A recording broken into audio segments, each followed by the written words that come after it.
Hello, everyone. Good morning, good afternoon, good evening. My name is Dr. Nancy Miles Bafo-Jimfi. I'm currently speaking to you from the office of Ugrc 150. In other words, I may be several things to many of you, but this is addressed to my Ugrc 150 students, and not just the specific groups I teach, but currently, because of the new responsibility assigned to me, this goes to the entire crop of students for Ugrc 150, specifically 2020-2021 second semester onwards. We are still serving the previous semesters and years in helping them clear up all the backlogs we may have. There are not many now. My predecessor cleared up so many of them, so we don't have many. But you are still being served, except that this notice goes specifically to those whose results are currently yet to be uploaded. We are working conscientiously, in fact, so we can clear them up quickly. So if you want to copy a platform, you want to be careful to specify or prompt the person, the platform, to read or listen or play it in context so that you don't wrongly send information somewhere. Okay. Now, I have received quite a number of queries from students. Some are legitimate, but it is just a matter of clarity. If we clarify things for students, then you will just hear, and then there won't be any issue. See, some too are not a matter of clarity. It is a misunderstanding. So perhaps ultimately a question of clarity. That is why I thought that apart from just writing a quick response, email response, it will help for students to hear me on behalf of my colleagues who are teaching. One, all UGRCs, or let me speak for, excuse me, UGRC 150. UGRC 150 is team taught, a team of lecturers who handle full courses in the university. But because of our numbers, the UGRC 150 students numbers, we all teach it. And so we don't instruct ourselves in terms of content pedagogy. All we do is we try to help have a relatively uniform kind of teaching and assessment, so the students can have a fair, fair treatment, so to speak, for that specific year. And so it was the case for our current semester and the others. The understanding was each faculty would manage the first 50% of your total mark, half of it, that is. So assignment 1, assignment 2, mid-sem test 30%. Those three together would constitute 50% of your final. Okay, and that was lecturer specific. Your course outline clearly told you that from the onset. You heard that from your instructor. And when I say instructor, they are lecturers. So I do not instruct my colleague, Dr. Morgan, for example, when he's teaching his students. I don't have that mandate, regardless of the label I bear, coordinator or not. The coordinator just puts everything together because we are a team of lecturers, so that it is easier to get a focus point to bring concerns about the course. But it doesn't mean that I tell my colleague, for example, I'm Dr. Miles, so let's use myself. Dr. Miles, I don't think that you should have to open. No. We talk to each other. Okay. But the agreement, which I believe we all stuck to as a team of lecturers, is to make sure that we don't assess beyond 50% per group. And then the other 50 will be a uniform standardized test, which you all came to take on campus, on site. Okay.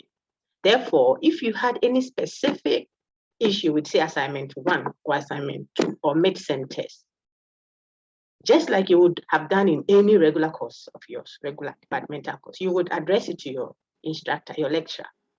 That, oh, Doc, I think that my assignment 1, the question 1A, we all agree that if you deduce it, it has to be modus ponens. But I wrote modus ponens, but I got it wrong. That is, if you have that case, it is the specific lecturer that is able to address that for you. Okay. So some of the queries that came to me, when I saw it, I would say, have you addressed it to your instructor? And then some would say, oh, yes, I did. And I got this feedback. And I said, okay, that is the feedback.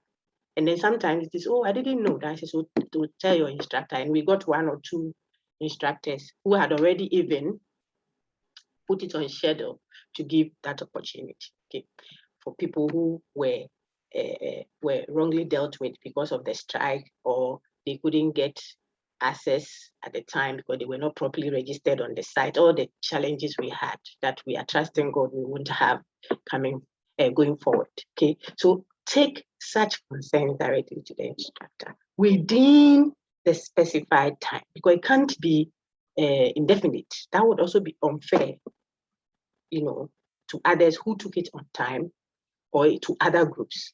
So I think that clarifies stuff for most of you who sent inquiries. 2, if you are not properly registered into the course, that simply means check your academic record form where you have your regular courses. I teach philosophy, so where you have your Phil 102 or Phil 204, what have you, there, that academic record. If you do not have UGRC 150 as a course listed there, showing no grade, in other words, you are waiting for the grade to be uploaded, then you won't see any grade. A grade means A, B, C, D, E, F, G, up to whatever, okay, up to F, I think, yeah. Maybe you can see X or Z for different reasons. That one you can see in the handbook. But where you have alphabet, A, B, C, D, that label you should give it is what? Grade. Then when you have 100, 99, 96, 48, 50, those are numbers. They are not alphabet. Numbers are described as marks. You need to get these clarified. Okay. So what your lecturer, and for our purposes, the examiner also, we have done a team kind of examination. So everything comes together to the coordinator, and then the coordinator uploads or works as the examiner, the only person assessing content to upload. Or that is how come when it comes to grades issues, you would ultimately be directed to the coordinator. We don't know if that will be the status quo going forward, but for now, that is how it is. And so all the various groups will bring their mark sheets. We'll just extract them and work on them.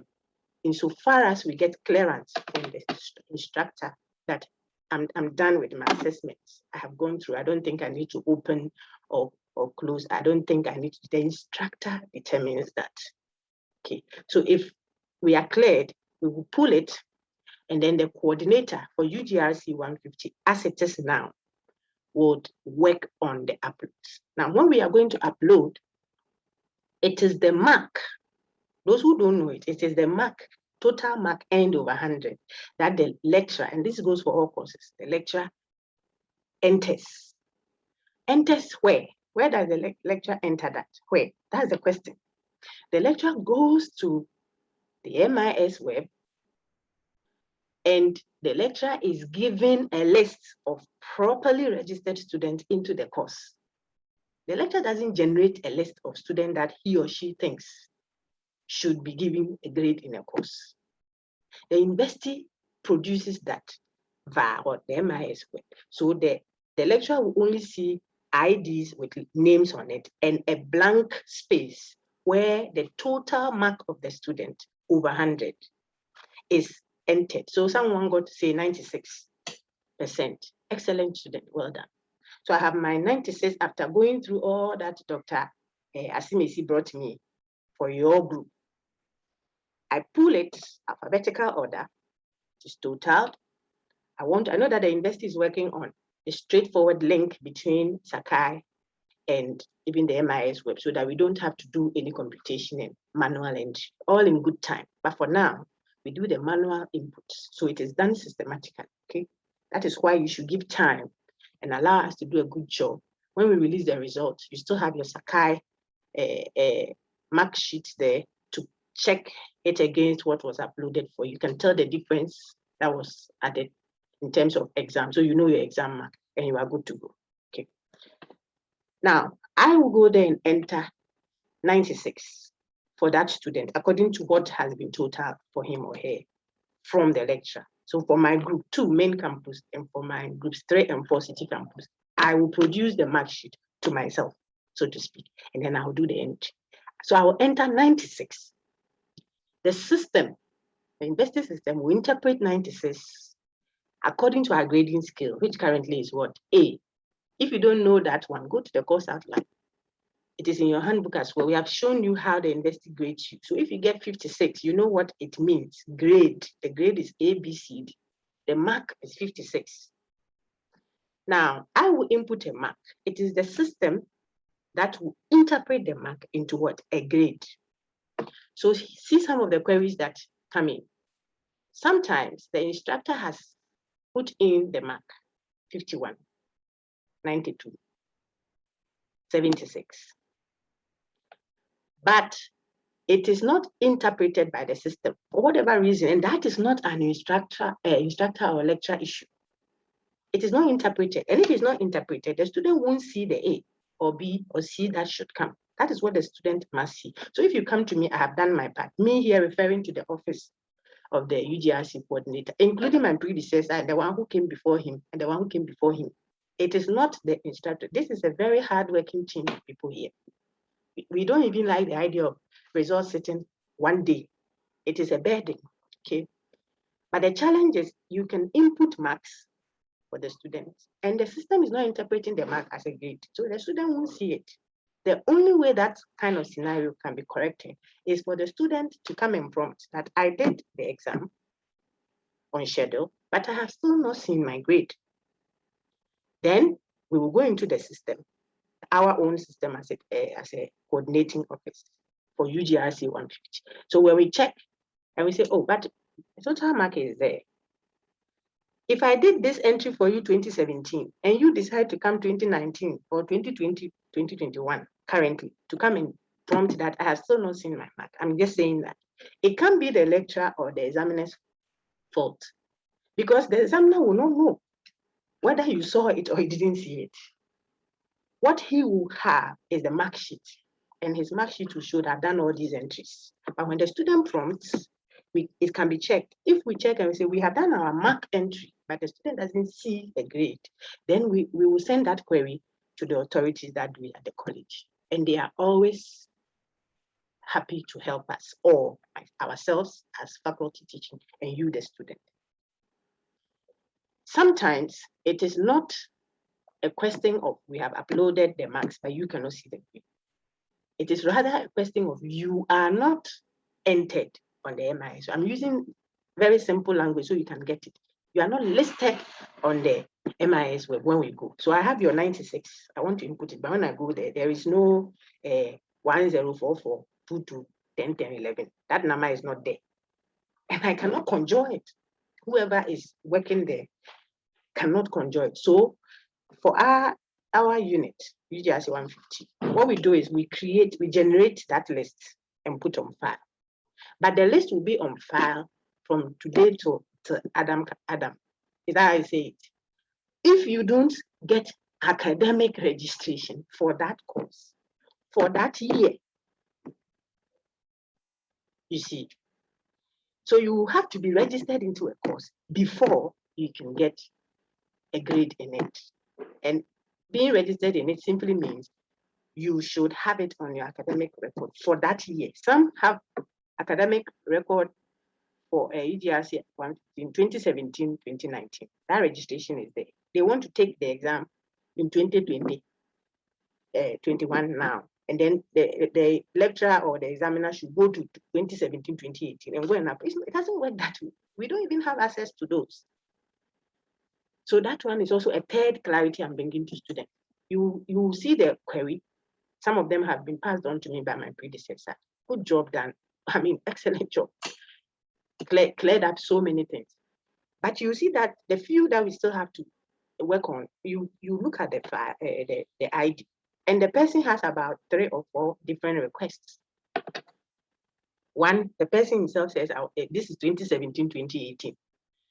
second semester. The other one, this is 2019, 2020. Go and look for my result for that. So you alone, you claim you have registration for 4 different or 3 different sessions. Which one is your registration that you have taken? Then when we go and check the file, the mark sheets for those that were not published, in other words, they were not properly registered, so we have their marks waiting for upload. You will see that the person has marks for so and so time, and then he or she has a mark. So which one is yours, and which one should we enter? That can be problematic. We won't get access at the college. We will receive a query that you are coming to ask for a link to upload something that is not legitimate. So what is the conclusion? As for those that we are now going to upload, we can speak to prevent. We don't want to be all curative, trying to cure what has been done wrongly. We want to be a bit more preventive if it is possible. Understand, my dear friends, that if you do not have academic registration for this semester, you will not see a grade. Not because the people doing the entry are wicked or they want to delay your whatever, but because you will not be seen on their mark sheet online for them to even input a mark, which will now be interpreted into what? A grade. I wish I could say any question, but I have clarified lecturer managed. Perhaps it might change going forward. We will discuss as a team whether we want to standardize all our exams, and therefore it would also mean we may want to standardize our content in a way that there will be a higher degree of fairness. It will be discussed. But currently, have it in mind that your over 50 is managed by the specific lecturer that taught you. And all these were already on the course outline. So I've said that if results are uploaded and you do not see your grade on the MIS web, not on Sakai. Sakai is your lecture room. It's like the lecture room. Anybody can enter the lecture room for the whole 6 weeks or so.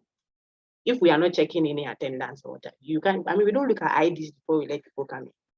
The real deal is whether it is on the MIS web. That is where registrations are captured, okay? Not the lecture, the Sakai lecture platform. So some will tell you, all my results are on Sakai, and I don't understand why. Yeah, and even the tone, please, the people are serving you. They are doing all they can to make your lives better. That is what we are here to do, okay? So even how you write and all that should be improved upon so that you can receive positive attention, and then people will work to do that for you, okay? So when you don't see your grade, attach your academic record form. And I would insist that you attach the whole thing, not the part that you want to show us. Because sometimes people have 3 registrations for UGRC 150 alone for different years.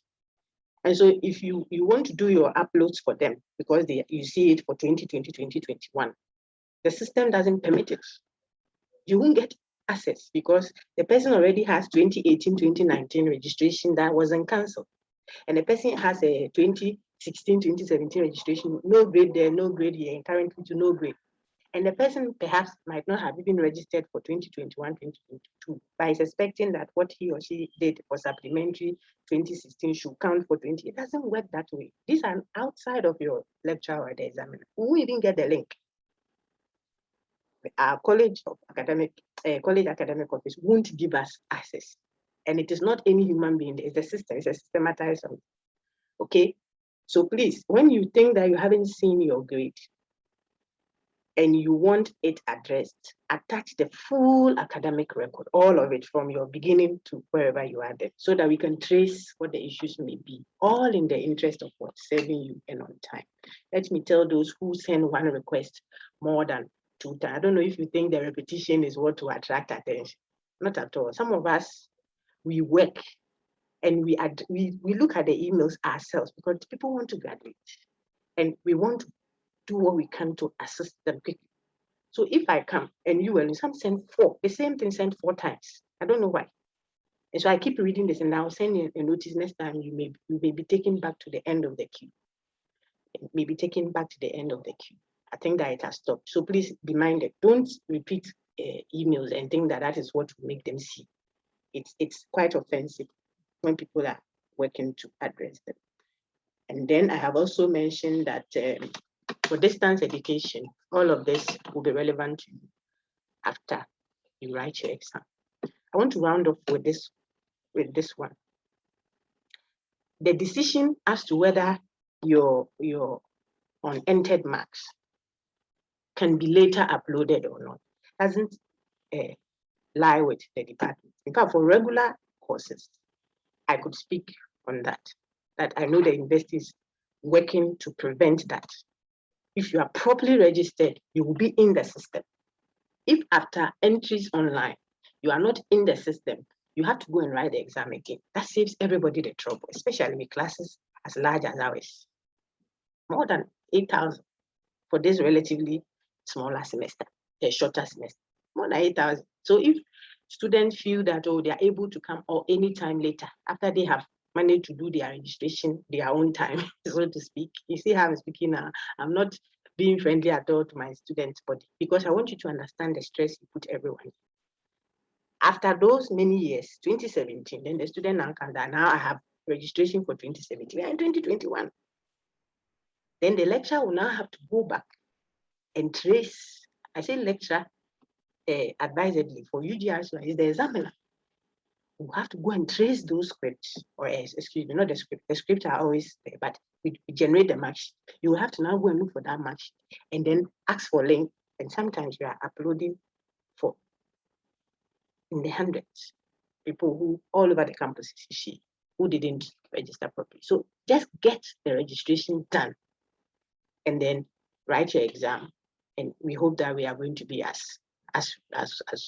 was the expression, as liberal and though critical as we can, and get your pass and move on, so that others who are also coming in can come in and do their bit. This is my UGRC 150 coordinated email. Use that if you are communicating to me on UGRC 150, so that I can address that concern for you. If you use my other emails that are being used to do other courses, and even the personal ones that I have, I will read it and tell you thank you for your mail. Kindly send this UGRC request to the email for that. It helps you, because if it's something that has to be forwarded to an authority, I just forward it, and within days you get your feedback. But if you send it to my personal email, tracing that communication becomes difficult. Okay, so I'll end on that note, and then tell group 1 student, main campus first. We will upload yours. As soon as uploads are done online, you will receive official notification from me. Let me just say that, of course, on behalf of my colleagues who are teaching, but just so that we don't have too many emails coming left, right, center. So you will see a notice on release of result on the MIS, the main one. We won't do the exam upload on Sakai before we go to MI. That would be double work, okay? But we'll release your results on the MIS web. And then when we finish that, you will see a notice on Sakai, official communication from the coordinator of UGRC 150 on behalf of the teaching team, all my colleagues that are teaching, that group 1 main campus. Group 1 main campus is not the same as group 1 city campus. Read the notices well, so that you don't get unnecessarily stressed out and send 1,000 emails at a go, okay? So I would say that and say, check MIS web. And if there are any issues, now when we say any issues, don't come and send an email and say, no, please, that day, if the way I was stressed, you should have added 10 marks. And no, when you do that, those who really legitimately have concerns that have to be addressed will be at the tail end of the email. You won't get to them in time to address their concern.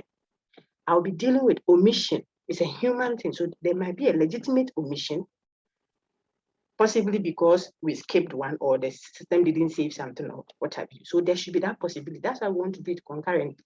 So when we finish releasing group 1 main campus, we'll send a prompt, and then we'll be working on group 2 and receiving queries on group 1, clearing them, mopping up clearly, giving clarity where there is a need for one. Until we finish all of main campus. They will follow one after the other. So your surest bet are not WhatsApp platforms communication, because they will not be authorized. Anyone can copy something to any platform. But if you stick to your officially assigned course site on Sakai, then you can be rest assured that I read this from the doc on behalf of my specific lecture, that results for my group for main campus have been released. Then from there, when we finish with main campus, we'll do for city campus, and then hopefully DE and all other campuses that are connected to us. So you can send me any query that you have to Nancy Miles. Miles is spelled with a Y, not I. So Nancy, as you know it, and then Miles, MYLES at, why did I say at? Nancy Miles, UGRC150 at gmail.com. And together with the team, we'll do our best to serve you well. Have a wonderful weekend already and take care. All the best.